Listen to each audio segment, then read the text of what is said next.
Hello, Michael. Thank you for being with us here today. My pleasure. You're a holistic educator, correct? That is right.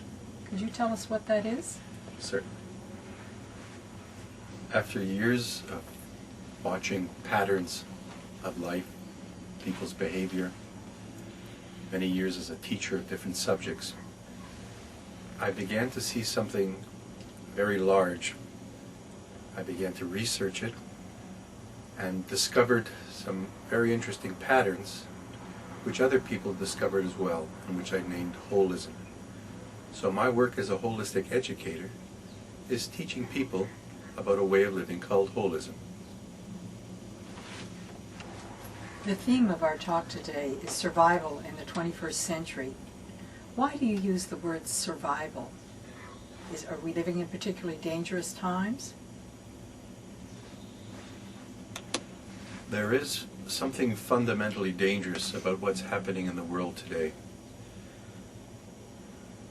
To distill this to a very simple answer, there is a great deal of imbalance in the world, an unevenness of growth.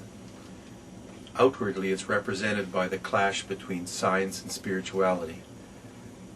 Symbolically, in terms of people, it's the clash between our head and our heart.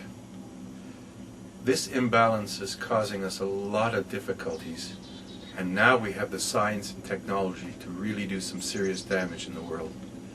So I use the term survive very carefully, because our behavior, our collective behavior as human beings, will determine whether we and the rest of the planet does survive. So yes, we're in some fairly serious struggles at the moment. Did you invent or create holism? No, Judy. Holism is a body of knowledge that has existed and built on from the dawn of time. I'm simply a compiler or translator of this knowledge, bringing it into the 21st century. Holism is the result of the great minds of the world, scientists, mystics, teachers, prophets, and even ordinary people who are able to observe things. So no, I'm not the creator of holism, I'm simply one of its translators and compilers. Well, Michael, what have all these people been saying throughout the centuries? Although it may not look like it as we look around in our daily life, our universe is a very orderly place. It's filled with laws. It's based on both science and spirituality. There are known patterns that repeat themselves throughout human history. So people have been noticing these things and talking about the great interconnectedness of all living things. People have noticed how energy flows, usually to where it's needed, and how the mechanism for the flow of this energy are relationships. So interconnectedness, relationships, the importance of energy, the fact that there is a creator of the universe, all of these are great patterns that people have been observing, writing down, talking about, and it's built up this body of knowledge, which I name as holism.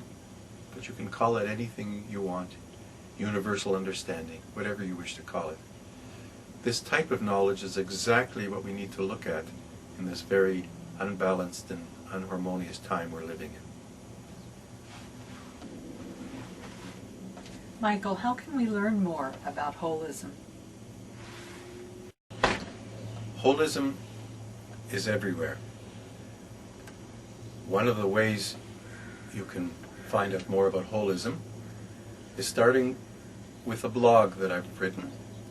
It's called wholistictalk.com, and that's spelled WHOLISTIC.com. Wholistictalk.com is a place where people can read some of the things that I have to say, as well as read comments and feedback from other people. It's a place to ask questions, and it's also a place with links to other sites that I feel are useful in studying holism, its principles, and its practices. So get over to the wholistictalk.com and use that as a starting point. Thank you very much for this. We appreciate you telling us about holism.